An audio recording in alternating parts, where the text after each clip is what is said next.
Saudara-saudari,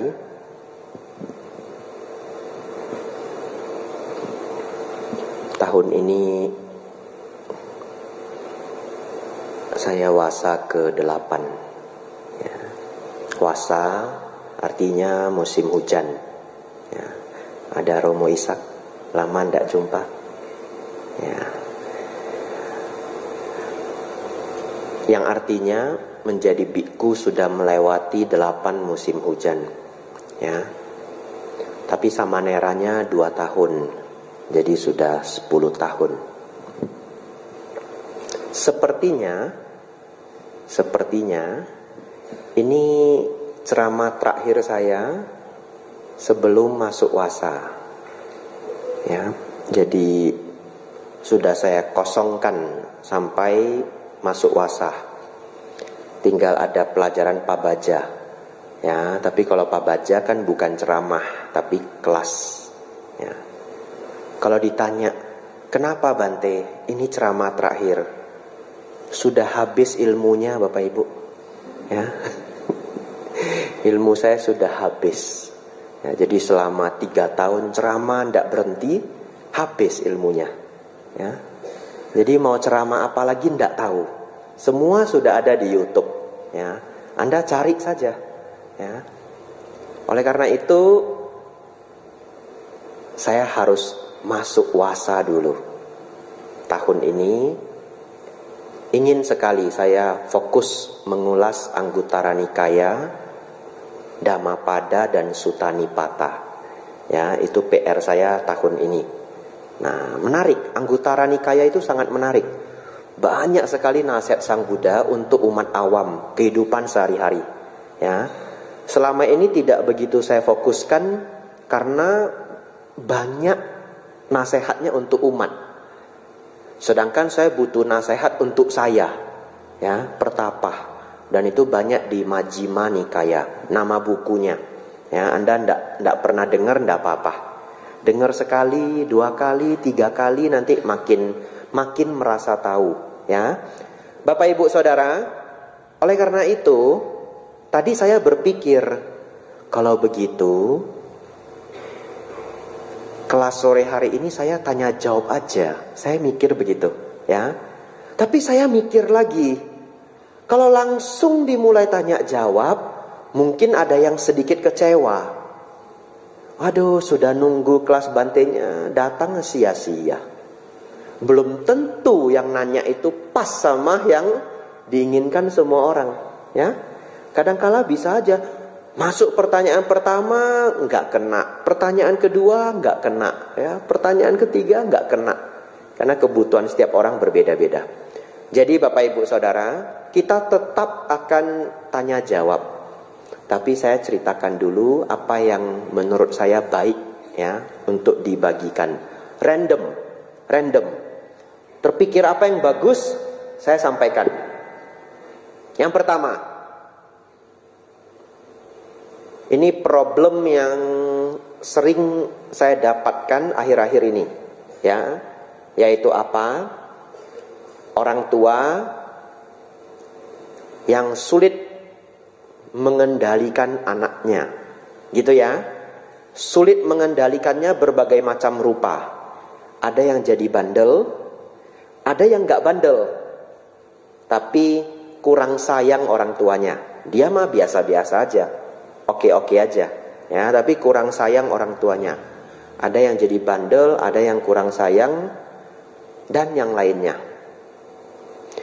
Oleh karena itu Bapak Ibu Saudara, sebelum ini terjadi, Bapak Ibu Saudara, satu lagi yang bikin stres juga, nomor 3, anaknya pindah agama, stres juga ya, kasih tahu saya juga.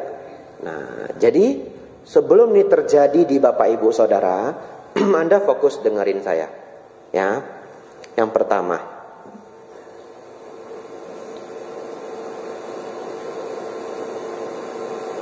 membuat anak sayang ke Anda itu adalah tugas Anda ya.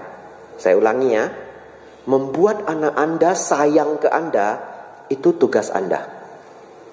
Gimana caranya Bante? Nggak tahu. Mau dihipnotis pun tidak apa-apa. Ya, tapi begini. Siapa di sini yang ada pelihara dogi di rumah? Nah, yang angkat tangan cuma satu ya. Nah, cuma dua. Baik, yang lain golput tidak apa-apa.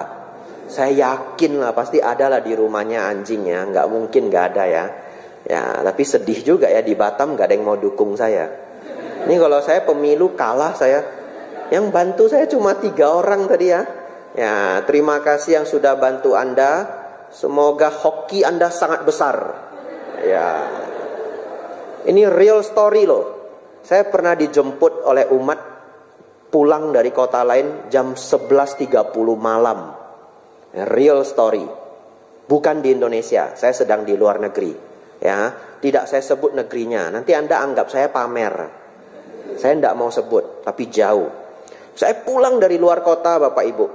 Masuk airport 11.30 malam. Lalu ada koko-koko rajin banget. Dia ngantar saya. Besoknya menang lotre. Nah itu. Nah, ya. Dan di negara itu lotre legal. Nah, di negara itu lotre legal. Kalau di Indonesia dulu ada SBBI atau apa, betul enggak? Apa? SDSB. Nah itu ya. Nah itu dulu pernah legal. Sekarang sudah enggak legal. Saudara-saudari, jadi yang angkat tangan tadi 3 orang itu, Anda murah rezeki ya. Ditunggu saja. Di Indonesia nggak ada lotre, tunggu aja. Ya, Anda tiba-tiba dapat hadiah besar ya. Nanti ke pernikahan kawan menang lucky draw juara 1. Nah, saudara-saudari begini. Banyak orang pelihara dogi, ya. Saudara-saudari tahu nggak? Nggak ada loh sebenarnya pakai kata anjing saja, biar to the point ya. Walaupun kurang lembut, tapi tidak apa-apa lah ya. Kita tidak sedang menyumpahi orang, tidak sedang memarahi orang. Saudara-saudari tahu enggak? Anjing itu nggak ada yang bandel. Nggak ada yang bandel. Kalau dilatihnya benar. Ya. Tapi kalau orang tidak punya skill, dia dapat seekor anjing atau dia beli, ya udah digituin aja. Ya. Padahal kalau di kota lain, mungkin di Batam juga ada pelatihannya. Ya, ada yang suruh coachnya datang ke rumah tapi mahal banget.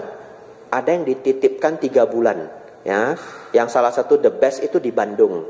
Dititipin 3 bulan. Keluar, mantep. Sit, duduk dia. Oh, iya. Lalu dia main-main di luar, dia nggak mau makan makanan di luar loh, supaya anjing Anda tidak diracun. Karena kadang-kala ada orang jahat. Ya, bakso atau daging ya, bungkus-bungkus telur, dalamnya ada racunnya. Lempar. Semua ada tekniknya agar anjing itu jadi baik. Saya pernah diajari teman, nggak tahu, saya nggak pernah coba. Ya, saya nggak pernah coba. Tekniknya itu anjingnya dikasih main di pekarangan, nggak dikasih makan agak lama sampai lapar dia. Ya, lalu mereka sudah sembunyiin bakso. Nah, nanti dia cari-cari, sudah lapar dia cari-cari, dia ketemu bakso. Nah, dia makan baksonya. Apa di dalam baksonya Bapak Ibu? Cabai rawit. Nah itu ilmunya. Makan kepedesan, gak ada air, kepedesan dia. Itu dilakukan berulang-ulang di berbagai skenario. Anjing kita itu tidak akan pernah makan makanan sembarangan. Karena dalam otaknya ada cabai rawit. Bante itu kan karma buruk. Ya, karma buruk. Kan yang bikin dia, bukan saya. Ya. Tapi itu niatnya baik ya. Itu niatnya baik. Jangan lupa karma itu dimulai dengan niat. Niatnya supaya anjingnya nggak diracuni orang jahat. Ya, Bapak Ibu Saudara, berbagai macam teknik. Ya, ada namanya dog whisperer. Paling terkenal namanya Caser or something gitu. Saya udah lupa. Ya, anjing mau sebandel apapun, dia datang. Dia liatin caranya ya, selama anjing ini sehat ya, bukan kena rabies ya, dia bisa baikin loh. Berarti yang salah siapa? Tuannya. Ngerti ya? Saudara-saudari, ada satu orang ahli di Amerika, namanya The Nanny, ibu-ibu. Saya seneng banget nonton The Nanny dulu Ya, sudah lama sekali ini serial The Nanny. The Nanny ini akan datang ke orang tua yang lapor ke dia, yang email ke dia kalau anaknya super bandel. Hebatnya, dia selalu punya cara anak ini jadi baik. Aneh banget, hebat. Lalu dari yang suka teriak-teriak, suka ngerusak barang, males, nggak mau sekolah, apa aja, dia selalu punya teknik. Saya ceritakan satu hal, kita punya banyak waktu, ya. Saya ceritakan satu hal yang menurut saya sulit sekali untuk dihilangkan. Kalau Anda nanya saya jawab saya tidak tahu. Dulu pernah ada kasus ini, anak yatim piatu, saya didatangi umat Buddha, ya, anak itu kelas 5 SD, saya juga udah lupa namanya, bandelnya minta ampun, ya, nyuri barang, bohong, ya. Ketemu saya juga saya tidak tahu gimana ngubahnya, saya tidak tahu, saya tidak punya skillnya, ya. Lalu ada orang tua minta tolong ke The Nanny ini karena anaknya sangat suka mencuri. Ya, masih kecil. Ya, mungkin kelas 1 SD, 2 SD, perempuan. Ya. Saudara-saudari, ketika saya nonton serial itu, saya langsung mikir, gimana cara dia menghentikan karakter ini? Kalau Anda nanya saya nggak ngerti. Ya, atau mau kita paksa ambil sila adinadana, kamu kalau nggak ngambil sila masuk neraka, ya mungkin dia jawab iya, besok uang Anda tetap hilang, ya. Baik, saya sangat kagum dengan apa yang dilakukan The Nanny ini. Apa yang dia lakukan Bapak Ibu? Dia ajak adik kecil ini main pasar-pasaran. Ya. Jadi dia bikin minimarket kecil di rumahnya, jualan Bapak Ibu. Kecil aja di sudut gitu, kayak waktu kita kecil main monopoli ya. Ya. Jadi kayak jual beli rumah. Tapi enggak, ini beneran dia jaga minimarket versi sangat kecil. Ya. Dia awalnya dia jadi pembelinya. Nah, main-main ya. Mamanya jadi kasirnya. Ya curang dia, selalu mau curang. Ngambil lebih lah, masukin ke kantong lah, ya, dan sebagainya. Lalu setelah main 1-2 hari, gantian dia jadi kasir. Atau setelah main beberapa jam, gantian dia jadi kasir, ya. Lalu mereka benar-benar memainkan peran bahwa dia itu bosnya minimarket itu. Dijalani, gak ada yang curang sama dia, semua bagus. Wah, belanja, perputaran uang bagus. Selesai bermain dia hitung uang sampai dia cinta sama uangnya. Itu ya. Wah, dia hitung, wah, I make a lot of profit, ya, saya dapat banyak untung. Sampai dia udah happy jadi kasir, disitulah mereka nyuri barangnya. Iya. Mereka nyuri uang dia, mereka nyuri barang dia. Ngamuk dia Bapak Ibu. Marah dia. Nah, disitulah The Nanny kasih tahu dia. Coba, kalau barang hilang ternyata nggak enak ya. Dia sampai nangis, mencak-mencak ya, namanya anak kecil ya. Nggak mau barang saya hilang, nggak mau uang saya kurang, nggak mau. Simulasi itu dilakukan secukupnya Bapak Ibu. Karakter dia berubah selamanya. Hebat ya? Ya. Dia berhenti jadi maling Bapak Ibu. Karena setiap kali dia mau mencuri, dia ingat ketika dia jadi kasir. Bapak Ibu Saudara, masalahnya adalah saya tidak pernah punya anak. Ya. Saya tidak tahu bagaimana caranya. Anda harus bikin anak Anda sayang sama Anda. Tidak tahu saya gimana caranya. Ya. Kalau Anda mikir, ini cara mikirnya. Kalau Anda renungkan orang tua Anda, semua anaknya sayang papa mama Anda, berarti papa mama Anda sukses. Anda boleh tiru ilmunya, ya. Tapi kalau setelah Anda renungkan, aduh, papa saya punya anak 6. Yang 3 uhau. 3 lagi bohau. Ya, bohau itu tidak bakti, ya. Berarti Anda sudah tahu ilmu papa mama Anda kurang. Terus terang. Kalau Anda niru lagi, mungkin akan terulang. Ya. Terus saya harus bagaimana, Bante? Baik. Anda dengarkan baik-baik bagi yang anaknya masih kecil. Cari orang tua lain yang anaknya semua uhau. Itu. Cari. Itu PR Anda. Ya. Cari, kumpulkan beberapa AI, AC yang anaknya semua paten. Tanya dia. Iya. Lekia kok aneh uhau. Gitu ya. Tanya dia. Kenapa anakmu sangat berbakti? Memang betul, genetik setiap orang kan berbeda-beda. Ya, oleh karena itu Anda nggak bisa nanya satu orang, nanya beberapa orang. Nah, saya punya orang tua Bapak Ibu, sukses. Anaknya 3, semua sayang orang tua. Lalu Anda kan mau nanya saya ya, Bante, ilmu papa mamanya Bante apa? Saya kasih tahu ilmunya. 1, mereka beneran sayang anak itu. Kan kita ngerasa toh. Orang tua sayang kita apa enggak, kita ngerasa, itu nggak bisa dibohongin. 1, orang tua saya 100% super sayang anak. Itu number 1-nya. Nomor 2, mereka berhasil. Anaknya 3, kami nggak pernah tahu mereka paling sayang siapa. Nah, itu PR Anda juga. Anda punya anak favorit, Anda harus acting. Kasian sama yang lain ya. Sempat nanti anak kesayangan Anda pergi ke Amerika, ndak pulang, amsyong lah Anda. Nah, yang 2 udah dendam kusumat ini. Lu kuca bu sayang wah ya. Oke. Ya. DAB koi tiao lah. Cik hamik koi tiao. Kajit cak lontong, mai keng chai. Wasehan ma butan keng chai. Nah, itu. Ya, yang nggak ngerti Hokkien subtitle di bawah. Ya. Jadi Bapak Ibu Saudara, Anda harus acting sepintar-pintarnya. Jangan sampai anak Anda tahu siapa anak kesayangan Anda.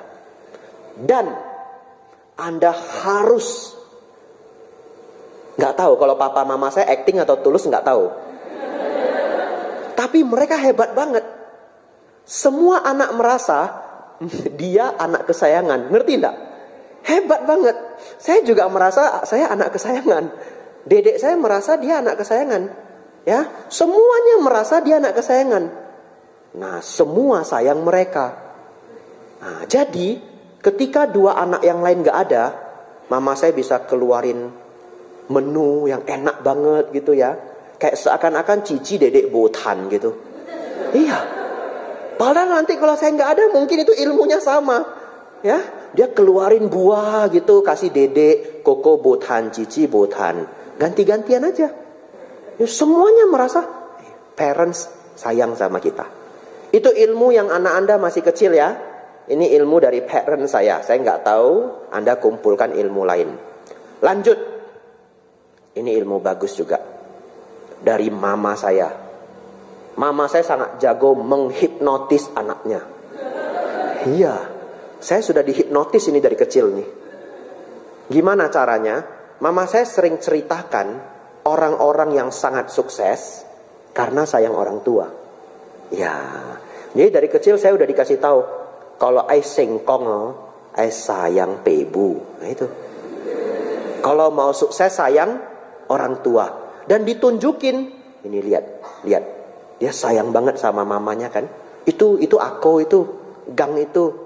Bos Santan, besar sekali rumahnya. Dari dulu dia paling sayang sama mamanya, paling sayang sama papanya. Lu lihat itu, Ko Ahok, bos sabun, produksi sabun batang, sayang banget sama orang tuanya. Padahal yang nggak sayang sukses mungkin ada juga ya. Tapi kalau dipikir-pikir bener loh. Ya, kalau Anda perhatikan di masyarakat, umumnya orang yang sayang orang tua itu sukses. Aneh ya. Padahal mereka keluar duit lebih banyak loh daripada saudara lain. Aneh ya. Mereka harus menghidupi orang tua, tapi tidak jarang mereka lebih sukses dari saudaranya. Ya, ini keanehan. Ini keanehan. Oleh karena itu, apa yang diajarkan Sang Buddha benar. Kalau senang berbuat baik, jangan takut kehilangan. Ya, saya sudah lihat begitu banyak di masyarakat orang yang sayang parent, sayang orang tua, ngerjain apa aja lancar, berkahnya banyak. Ya, itu Anda harus hipnotis anak Anda. Saya dari kecil sudah dihipnotis Bapak Ibu. Mau dibuang juga udah nggak bisa. Ya. Dan ilmu-ilmu lainnya. Ilmu terakhir ya, tidak saya jelaskan lagi. Ini agak sulit mungkin bagi Anda. Karakter orang tua berbeda-beda, tapi orang tua saya sangat suka dengerin anak. Ya, sangat suka.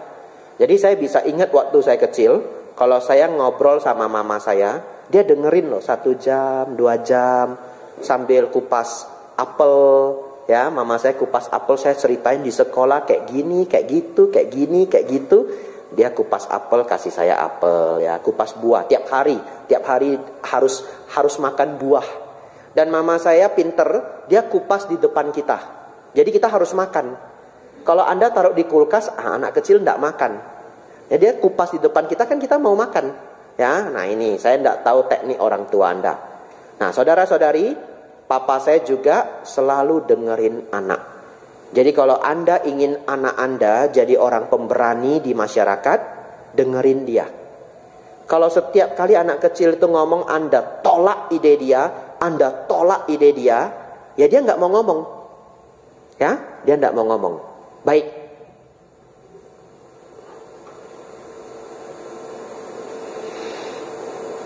Itu masalah yang akhir-akhir ini saya hadapi, ya, mengenai anak. Masalah anak ini saya tutup. Anda harus cari cara. Jangan pasif, ya, jangan pasif, aktif. Kalau Anda aktif, anak Anda pasti sayang Anda. Kalau yang masih nggak dapet, senang baca buku, kumpulin buku-buku parenting, baca, ya. Baik, ada satu pertanyaan, silahkan. Tidak ada, enggak apa-apa. Ya, ya. Kalau enggak ada, saya nanya sendiri, jawab sendiri. Ini sampai jam berapa kalau boleh tahu? Jam 7. Ya, maksimalnya jam 7, ya. Lebih juga enggak apa-apa, ya. Baik. Nanti saya lihat semangat Anda. Kalau Anda masih semangat, saya lanjut, ya. Kalau Anda sudah lesu, ya saya tutup. Ya, saya ikut semangat peserta. Karena saya pernah rekor Bapak Ibu, ya, bikin Q&A tanya jawab di satu wihara, mulainya jam 1 siang, selesainya jam 8 malam. Mereka masih tidak mau pulang. Iya, karena besoknya saya sudah mau pulang Bapak Ibu, ya, tempat yang sangat jauh, sampai jam 8 malam. Ya, tapi itu karena semuanya masih semangat. Ya, tidak mungkin lah hari ini kita sampai jam 11 malam, ya, tidak mungkin. Ikut semangat Anda. Siapa mau bertanya, silahkan. Ya, silahkan Bu.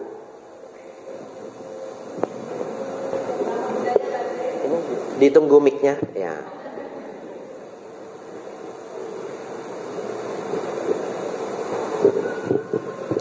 Namo Buddhaya Bante. Namo Buddhaya. Ya, saya Bu Maya dari Lingga. Bu siapa? Maya. Bu Maya. Dari Lingga Bante. Saya pernah ke Lingga 1 kali. Ditunggu lagi Bante. Waduh, jauh sekali ya. Nggak berani janji dulu. Ya, silahkan. Ya, terima kasih. Terkait dengan orang tua yang harus sayang sama anaknya. Saya dari dulu pertama kali punya anak Bante, sayang sekali sama anak. Cuma saya berpikir, nanti kalau saya sayang sekali sama anak, terus saya melekat, kalau berjauhan dikit saya nanti rindu. Jadi gimana gitu, memisahkan antara supaya saya sayang, tetap sayang, tapi jangan sampai melekat. Kan kalau melekat nanti anak-anak sakit, saya jadi panik. Kalaupun ada juga orang tua yang saking sayang sama anaknya, ada apa-apa anaknya ataupun misalkan meninggal, bisa sampai terkena mental Bante. Ya, mohon pencerahannya Bante, terima kasih. Baik, terus terang, saya bisa bantu menjawab dengan teori Dharma. Tapi, nah, ini semua ngikutin ya. Terus terang, saya bisa bantu dengan teori Dharma. Tapi, sesungguhnya itu adalah paketnya orang tua. Itu udah paketnya orang tua, ya. Kalau bahasa Inggrisnya jangan di bahasa Indonesia kan. Kalau bahasa Inggrisnya mereka senang pakai itu udah kutukannya. Nah itu curse-nya. Itu udah kutukannya. Kalau mau punya anak, maka start detik itu anak sudah lahir, hidup orang tua itu ya untuk anak. Itu udah kutukannya gitu. Anak sakit ya orang tua ikut sakit. Ya, anaknya udah umur 50 pun, ibunya umur 80. Anaknya kenapa-kenapa ya tetap stres. Ya, jadi saya mengatakan itu sudah kutukannya. Tapi begini. Caranya adalah harus memahami sayang dan melekat itu adalah dua hal. Ya. Saya kasih contoh. Bayangkan adalah seorang anak yang sangat bandel. Tidak sayang ibunya sama sekali. Dalam artian, selama ini dengan ibunya melawan, bahasanya kasar ya. Kalau dia dapat uang ya juga enggak ngebahagiain ibunya. Pokoknya bikin sengsara ibunya dan sebagainya. Tiba-tiba ibunya meninggal, dianya nangis paling keras. Dan enggak acting, dia beneran nangis. Katakan begitu ya, dia beneran nangis. Dia beneran sangat terpukul. Nah ini namanya tidak sayang tapi melekat. Di samping itu ada orang lain sangat sayang sama ayah atau ibunya. Kita pakai contoh ibu aja. Sangat sayang sama mamanya. Kalau dia punya rezeki dia cepat-cepat sisihin, transfer ke mamanya. Ma ini lebihan bulan ini ya. Ada Gojek sekarang, wah tiba-tiba diantarin makanan padahal anaknya di luar kota. Dia sayang banget sama mamanya. Tiba-tiba mamanya meninggal. Di rumah duka dia kelihatan ya tidak terlalu bersedih. Ya, tamu datang dia masih bisa ya silakan masuk. Bahkan tidak nangis sepanjang upacara ibunya. Itu namanya sayang dan tidak melekat. Itu ilmunya. Ya. Lalu temannya nanya,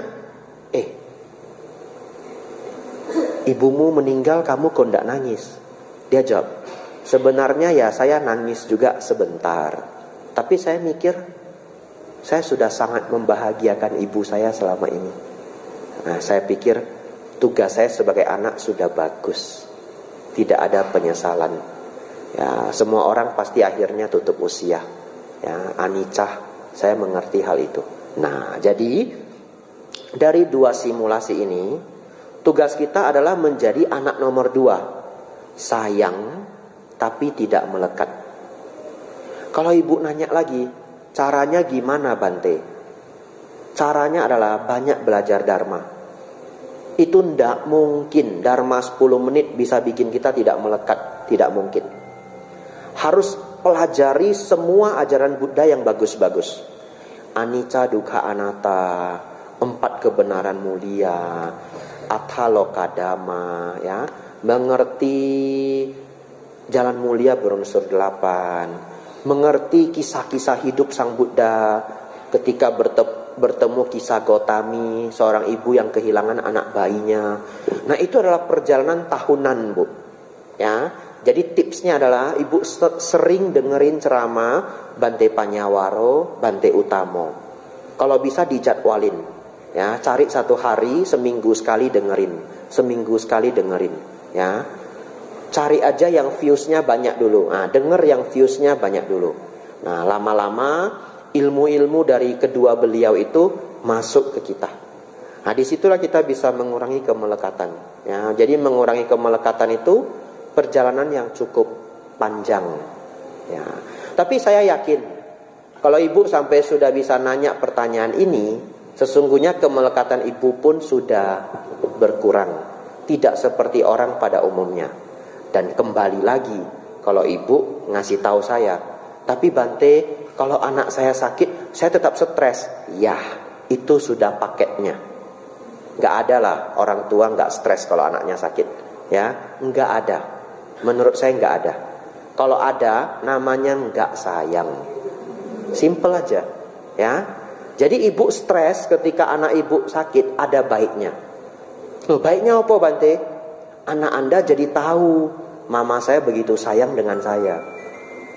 Coba kalau anaknya sakit demam sudah 40 sudah menggigil. Menggigil ya dek ya? Menggigil ya? Sabar dek ya, sabar ya. Nggak ada itu, orang tuanya nggak ada mimik wajah gelisah gitu. Anak itu juga sedih. Ya, mungkin sekarang dia nggak ngerti. Tapi nanti ketika dia sudah umur 25, dia flashback.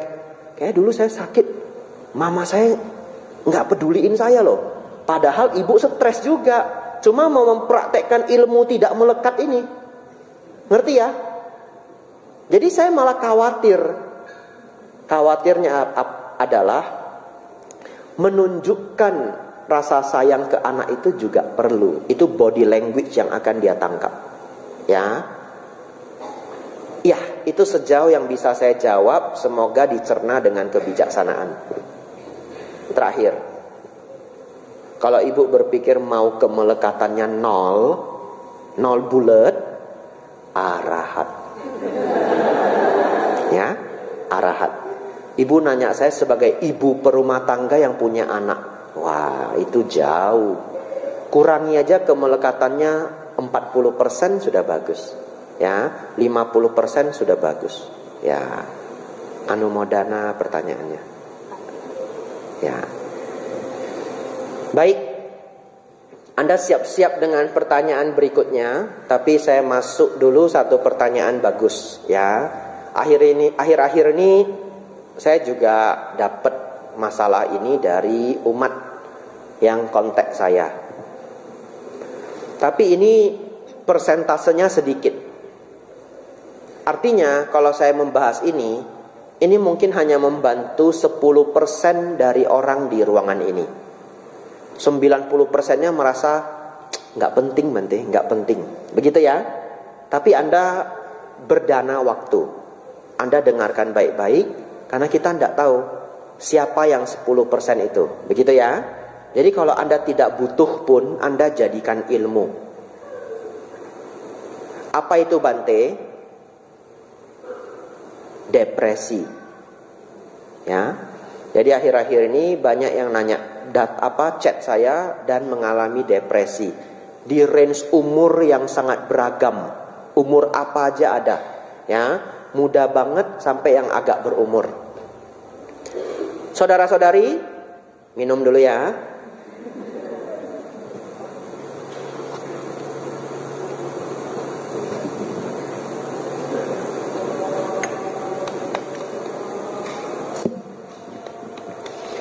Bagi yang merasa hidupnya cukup sering stres tanpa sebab, atau merasa hidup itu sangat tidak berwarna, sampai makan pun tidak enak, hidup merasa seperti suram sekali, Anda fokus ke saya. Ya. 1.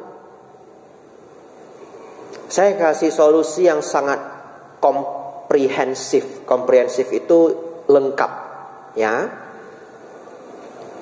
Tapi tidak dibahas secara sangat mendalam, karena itu nanti bisa 2-3 jam. Jadi saya kasih judul-judulnya aja. Kalau Anda merasa mengalami, Anda ambil tindakan. 1. Kalau hidup Anda semuanya baik-baik saja, tidak ada masalah ekonomi, tidak ada putus cinta, ya, orang tua nggak nyiksa Anda, pacar nggak nyiksa Anda, suami atau istri nggak nyiksa Anda, nggak ada problem, ya. Tapi Anda sering cemas terlalu banyak, sering stres tanpa sebab. Apa yang harus dilakukan? Kedukun. Check up kesehatan. Trust me, Anda check up kesehatan. Ya, cek kadar vitamin D Anda, cek kadar diabetes Anda, HbA1c. Ya, cek kadar asam urat Anda, cek semua matriks itu.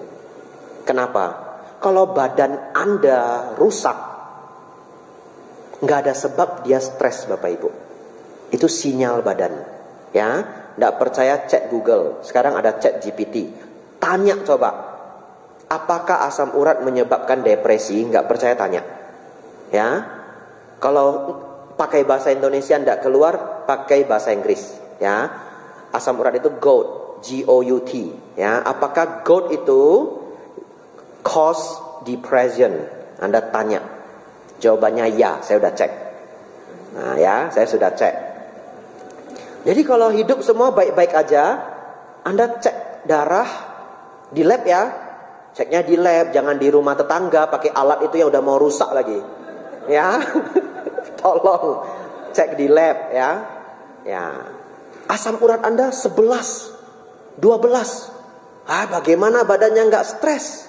Ya. Itu badan lagi ngasih tahu Anda, perbaiki ini asam uratnya ketinggian, nanti ginjalmu habis. Begitu. Dia lagi teriak itu. Atau gula darah Anda terlalu tinggi. Lalu Anda hantam gula setiap hari. Ya, makannya nasi segunung, pakai perkedel, bakwan, kerupuk, teh manis dingin, gulanya banyak. Amsyong lah Anda. Ya, sudah diabetes, Anda hantam gula setiap hari. Badannya itu harus teriak Bapak Ibu. Kalau enggak kaki ini bisa hilang. Diabetes kaki bisa hilang toh? Ya, matrix. Vitamin D. Ya, orang yang depresi, ini ada jurnalnya. Kalau dalam keadaan depresi, vitamin D dia juga terlalu rendah. Depresi dia bisa naik 1500%. 15 kali lipat. Ya. Jadi kalau orang depresi kekurangan vitamin D naik 15 kali lipat. Kalau orang normal jadi kecemasan. Ya, Anda cek di lab. Saya tidak di endorse. Tapi kalau ada lab yang mau endorse saya boleh. Nanti ceramahnya tak tambah-tambahin. Tiap hari suruh umat check up kesehatan. Ya. Nah, kalau di dunia kedokteran ada persenannya beneran. Cuma saya biku nggak dapet saya. Ya. Kenapa? Ya ada dokter, saya sudah lirik-lirik juga beberapa kali ya. Mana tahu dokter mau kerja sama ya. Nah, saya sudah lirik juga dokter, kasih kode-kode Bapak Ibu ya. Saudara-saudari dan lain-lain ya. Anda pelajari sendiri. Kalau di luar negeri, mungkin di Indonesia juga ada tapi saya nggak ngerti. Kita bisa cek semua kadar vitamin dan mineral tubuh. Mungkin ada yang defisiensi. Defisiensi artinya kekurangan. Kekurangan vitamin B itu bisa depresi. B1 tiamin. Ya, Anda minum kopi terlalu banyak, tiaminnya drop. Anda makan karbohidrat terlalu banyak, tiaminnya drop. Saya berani cerita ini, saya bukan dokter, tapi karena saya udah cek. Kalau enggak saya dimarahin orang juga. Dan enggak banyak. Teori yang saya keluarkan enggak banyak. Yang benar-benar krusial. Nah, kalau Anda sudah kena depresi 5 tahun, contoh, enggak pernah ada solusi. Apa salahnya tembak ke Singapura check up kesehatan? Betul enggak? Karena Bapak Ibu tahu enggak kalau depresi berlarut-larut berakhir dengan apa? Nah, Anda jawab sendiri. Ya, saya tahu check up kesehatan itu mahal, tapi kehidupan jauh lebih berharga. Ya, baik. Lanjut. Enggak berani lagi cerita vitamin mineral. Nanti jadi seminar kesehatan. Ya, saya stop sampai di sana. Yang pertama, bagusin badan Anda, olahraga, ya, olahraga. Kedua, Anda memang punya problem di rumah. Dengan mertua kah, dengan bisnis kah, dengan anak kah, memang benar. Tapi, nah ini yang gampang stres, fokus ke saya, ya, fokus. Tapi coba Anda renungkan. Apakah stres Anda itu sudah lama? Mungkin sudah sejak SMA, ya. Mungkin sudah sejak kuliah semester kedua. Kalau iya, barangkali jawabannya adalah Anda kurang bijaksana. Ya. Anda kurang bijaksana. Kenapa? Ada orang melihat masalah kecil itu dilihat sebagai hal yang sangat menakutkan. Ya. Itu karena mungkin dia mendapatkan mindset dari orang rumah ketika kecil yang tidak dia sadari, masuk perlahan-lahan. Ngerti? Ya. Tapi ada orang itu sangat tough, sangat kuat. Sangat kuat. Dia punya prinsip-prinsip hidup yang membuat dia tegar. Dan itu mungkin dapat dari papanya, dari akongnya, saya tidak tahu. Kalau mindset ketika kecilnya keliru, maka sampai dia besar, ketika mendapatkan masalah, dia akan sangat terpuruk. Pertanyaan saya, siapa yang tidak kena masalah? Nggak ada. Betul? Nggak ada.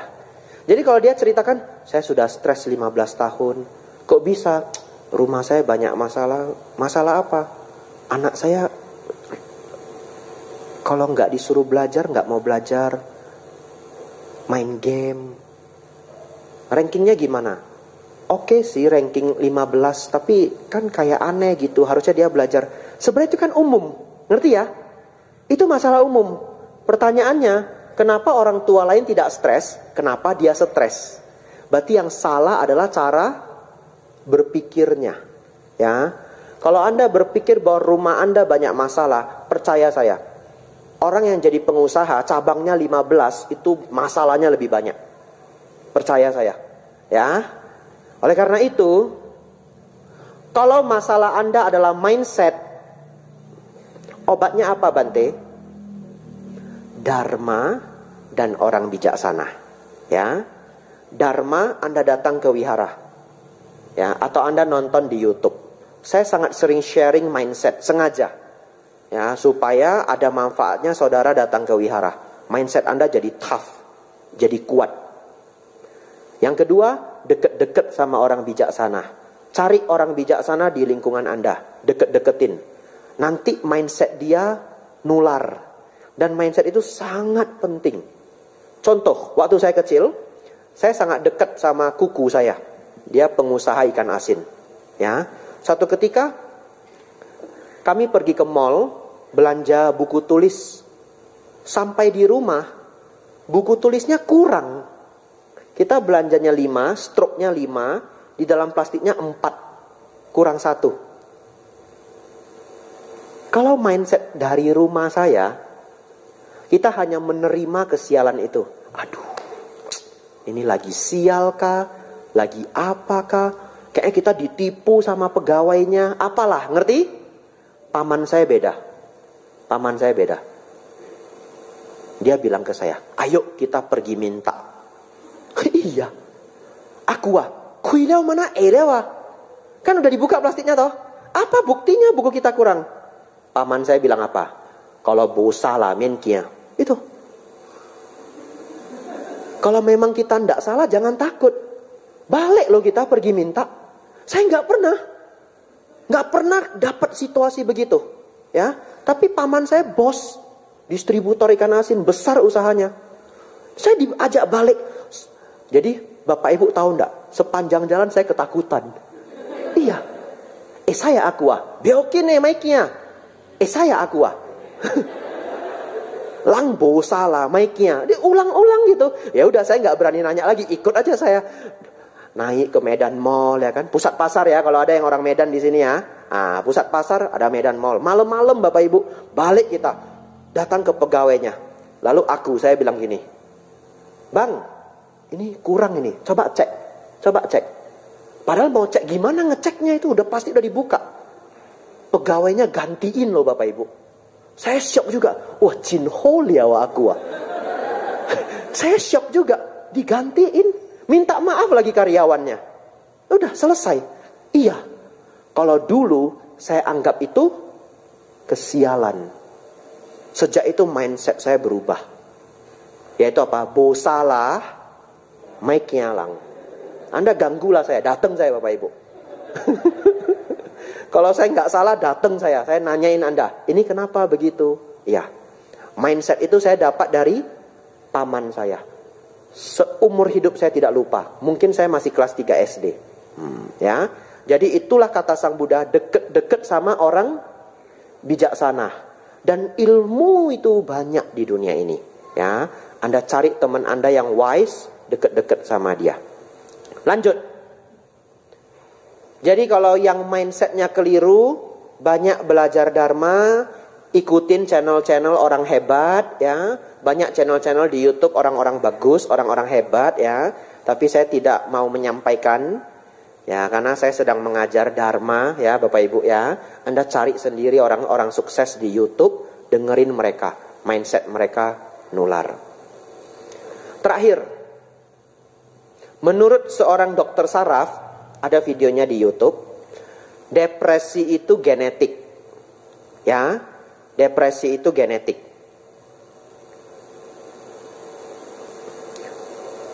Kalau tidak salah, Dokter Ryu Hasan, betul ya?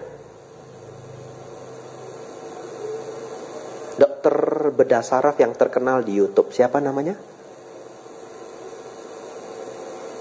Cucunya Gus Dur.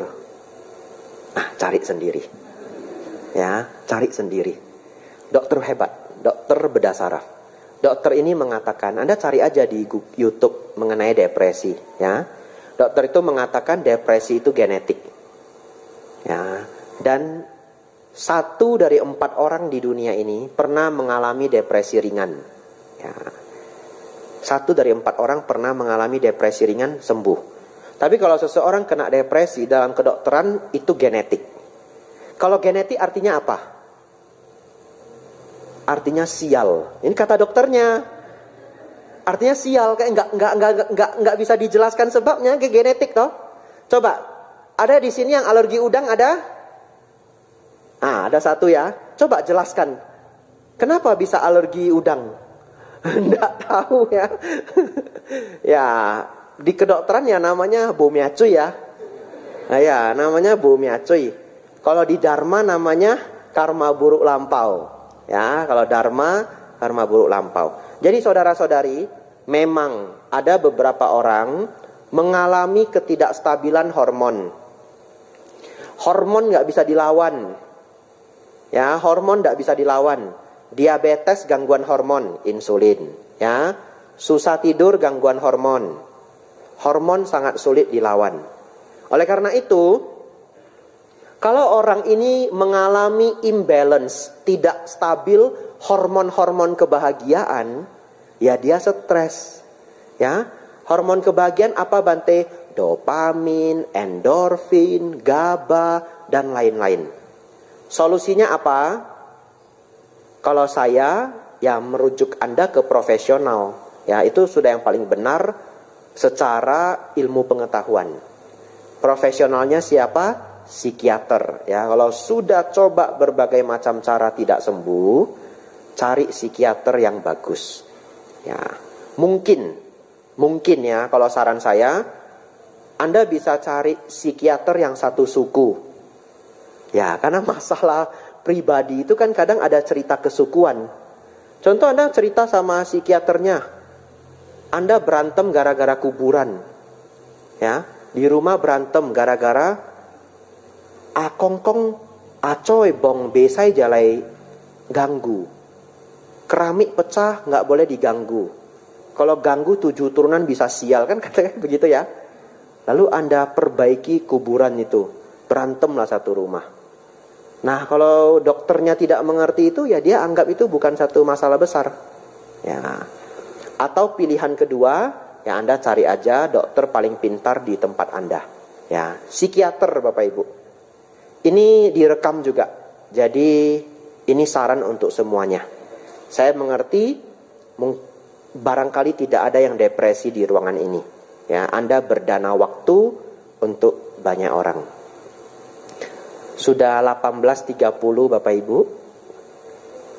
Mari kita tanya jawab sampai pulang ya.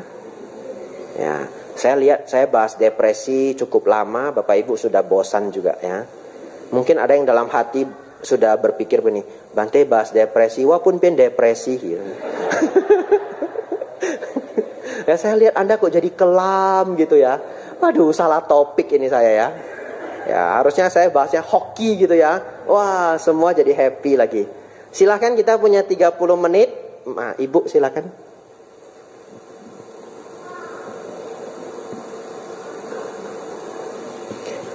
Saya tambahin sedikit sembari nunggu mic ini ya. Anda kalau mengalami ketidakstabilan hormon, jangan malu ke psikiater ya. Jangan malu, itu normal banget ya. Orang yang menstruasi tidak balance juga masalah hormon. Autoimun juga bisa karena masalah hormon. Diabetes masalah hormon. Susah tidur masalah hormon ya. Badan capek tidak pernah fit gitu juga bisa masalah hormon. Jadi tidak perlu malu. Itu genetik. Tiap orang dapat porsinya berbeda-beda. Maksudnya genetik Bante. Ada orang tensinya tidak pernah rendah. Setiap cek tensinya 160. Ya gimana? Ya sudah diet, sudah olahraga, nggak mau turun. Akhirnya dia konsumsi obat. Itu namanya genetik. Ya silakan Ibu.